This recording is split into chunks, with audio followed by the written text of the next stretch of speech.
Hello, everybody. It's the Big Picture Manatee, and we're back. Misty, Reggie, and I, and we're here to talk about hurricane season, which started on June 1st, runs till November 30th. So, just that reminder to everybody, you probably already know, but just for new folks that have moved here, that's the hurricane season here. And unfortunately, the predictions in the Atlantic are above normal activity this year. And they're forecasting 7 to 25 named storms. That scares me. As an old activated person for 30 years, that gives me a little bit of fright. But they also are saying like out of those 8 to 13 are predicted to be hurricanes. So when you think about what that is, that's like winds that are 74 miles an hour and up. And then it can include some major ones too that are even higher than that, like over 100 miles an hour. So I don't know about you guys, but I am getting ready. Hey, I tell you what, this is very, very important, and we have to take hurricane season very, very, very serious. There's a lot of information out there. There's a lot of preparation that should take place because just think in mind, the hurricanes they come out of nowhere, and the evacuation processes and the emergencies. A lot of that happened very, very quickly. So we just want to make sure that you all have the information that you need. Right. And Manatee County's public safety page has great information and checklists and ways to sign up for different things that are needed to be prepared. So we encourage everyone to go there and check it out. It's mymanatee.org and then look for the public safety department. Yes, so we know this year that that's the best source right now. So if you have internet service or you need to go to your daughter, your son's, your friend's house and check things out, or the library or somewhere. Going online is the best thing. There hasn't been a public hurricane expo this year by the county, but we're going to focus today on where you find this information on your own. And so also you need to know your levels. So there are levels A through E that identify the evacuation zones, which are the hardest hit, when to be ready. You've got to know where you're at, and then you have to listen. A lot of social media is where you get a lot of update information. And the biggest factor, obviously, in this is that storm surge and where it's most likely to be the most damaging and or deadly sometimes. Yeah, so it's things that you need to know, about your home when it was built. For example, if your home was built, after 2012, then your home can withstand 150 miles per hour of winds. Some other things to think about: built if your home was built between March 2002 and 2012, 130 miles per hour of winds that it can withstand. However, if your home was built before March 2022, it can withstand 110 miles per hour of the coast, and it drops about 90 miles per hour as you move inland. This is very, very, very, very important information, especially if you reside in a manufactured home or an RV. You will be the first to evacuate. That's why knowing your levels are important, and know where you need to go to evacuate is very, very important. Yeah, and make sure you have a plan. If every person would take a look now, make sure you have a plan. Because if you have a family member with a disability, or if you have an aunt like we do who is deaf and elderly, you need to pay special attention to things like isolation and no electricity. Get to know where the shelters are that can accommodate special needs. For example, anyone who is on oxygen or needs dialysis has to have electricity. So they have to plan to possibly evacuate to a shelter that will have generators and electricity. This is critical. Now you can register for that special needs registry. They will even come and pick you up and take you to these special shelters if there is a need. Just go to mymanatee.org/public safety. You must re-register every year. But if you have those special needs or a family member, do that first. It's really important. I'm Well, excited in that. Oh, go ahead, Reggie. Go ahead. well, just thinking about the special needs, that makes me think about our furry friends, right? So if you if you have pets, not every shelter will accept pets, and the most important thing is to know which shelters do and which shelters do not. But more than that, if your pet needs to be vaccinated, or make sure that the vaccines are up to date, because you may actually be turned away, and that's very, very important for your fur friends. Yeah, and if you have kids and you've never really been through a storm or you're preparing, we know that depending on which direction the storm's coming from, how much preparation time is needed. Sometimes, if it's during school year, some of the schools are shelters, so you really have to kind of be aware to have an alternative plan. If you need to shelter, if you have to work and your kids need to be home, there's those kinds of things. So extra caution on the plans.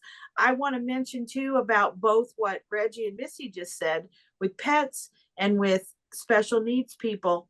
I have the pleasure of working for years with the people that help plan those evacuations and call those folks. And I got to give them props because that's one of the first things that happens from the community services department is they start immediately calling people to get them ready, to find out if they're still here, to find out if they're still wanting to be evacuated, to find out, to get them to get all their stuff together, and then to make arrangements to pick them up. So it's a process that's been perfected over the years, and I am certainly comfortable knowing that that's one of the best areas that that group works in. Yeah, I'm glad you said that, Sherry. Those preparations are so important to the neediest of our population. And I would encourage everyone to go get a waterproof container, put all your important papers in that waterproof container for this summer season, and be ready to go. Have your insurance policies, your deeds, your trusts or documents, income statement, your birth certificates, your social security cards, checkbooks. You're going to need those social security cards, by the way, I think through FEMA, if there is a storm that hits and you need relief. So don't forget to have current pictures too of your home, both inside and out. All of that is going to save you a lot of stress in the event of a disaster. And for what? A few minutes of preparation. And at the end of the summer, you can just put them away, or heck, you can leave it in there for next season. But do it now. It'll save you a lot of work in the future.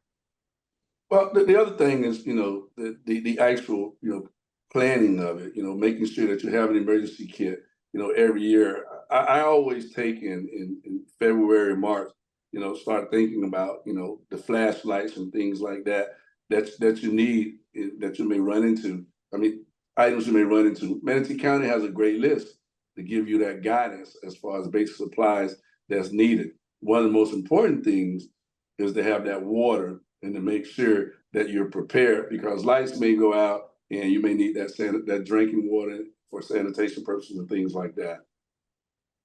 And just remember, as we're talking about getting ready to evacuate, several years ago, it was determined that going to the shelter is a last resort for most people. And we recall some a public safety official saying it's a life raft, not a cruise ship when you get to the shelter. So remember, it's going to be rough. All the things that my colleagues have said here, you need to prepare whether you're going to be at your house or not. There's a new residence tool. It's a few years old that's on the website of mymanatee.org, where you can actually put your name, your address, or really your address in first, and it'll pop up what shelters are available, where you're located. And so as long as you still have electricity and internet, probably should look at that now and kind of write that down and make a note so that you're not relying upon that should a big emergency happen. Yeah, great advice, guys. And thanks for mentioning the water, Reggie. What I like to tell people is that you can go on Amazon and you can buy these collapsible 5-gallon containers so that you don't have to rush out to Publix and buy all these gallons of water in preparation for hurricane season because you do need water. And then maybe if you don't use them, then you have all these gallons of water that you just end up, I don't know, maybe you drink some, maybe you dump them, and all that plastic ends up in the landfill. Buy these refillable containers. They're not expensive. When a storm is going to hit us, go fill them up in the bathtub. Now you've got plenty of water to use and to drink and for sanitation. And then you fold them up and they go on your shelf in the garage. It's way more efficient. So I highly suggest it. Well, the reality is we want you to be prepared and have your mind at peace because we are in hurricane season. But the preparation for the storm is so important. More than anything, we just want to ask God to make sure He keep us safe during hurricane season. We've been very, very fortunate, and we want to continue to make sure that we are prepared. But if a storm comes our way, we have the necessary things so we can endure and make it through. Yeah. And to be more peace of mind, make sure that your gas tanks are full and all of your electronics are charged.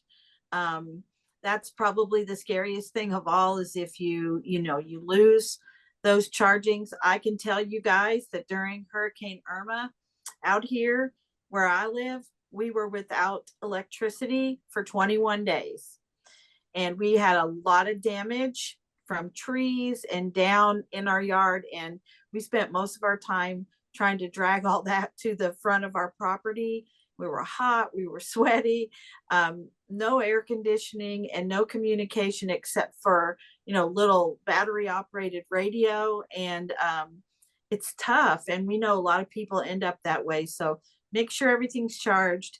Have an alternative plan if you have people that need to go somewhere else out of town to their other siblings, to their other children, to someplace. Make that kind of plan and make that move fast because the last 48 hours before the storm hits are the hardest for anything to get done. Yeah, that's for sure. Great advice. I know we have all lived through these storms. Sherry, 21 days. Can't imagine. I did live 14 days without power. And at that time, our son had tonsils removed. He was a teenager and then had a problem with the surgery.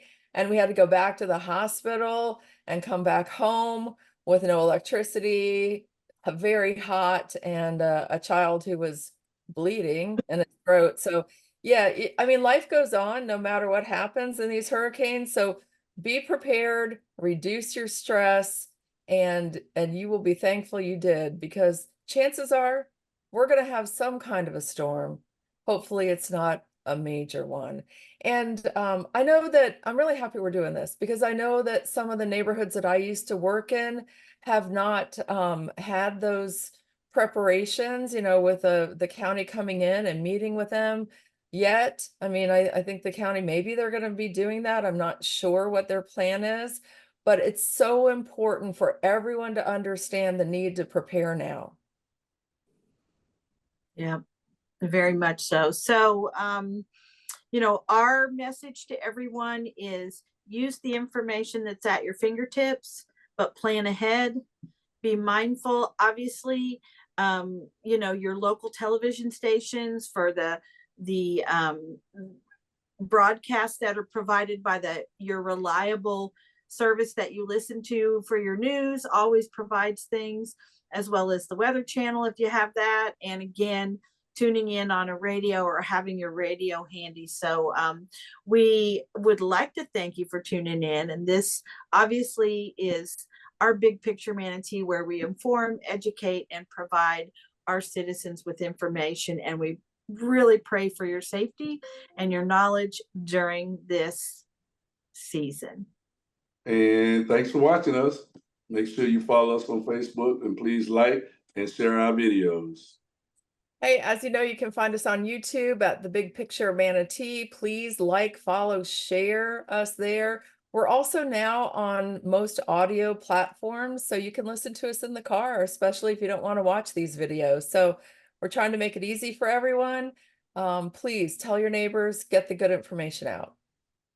And the last thing I'm going to add for you citizens is to make sure that, you can get updates through text message and through your email. If you do go to where Misty told you, the mymanatee.org website, and go to the emergency management under the public safety and sign up for those ready alerts, and you'll get the same information as your neighbor and everybody else does, and you'll be more prepared and ready to act. So thanks everybody. Be safe, be smart, pay attention, and we will see you soon.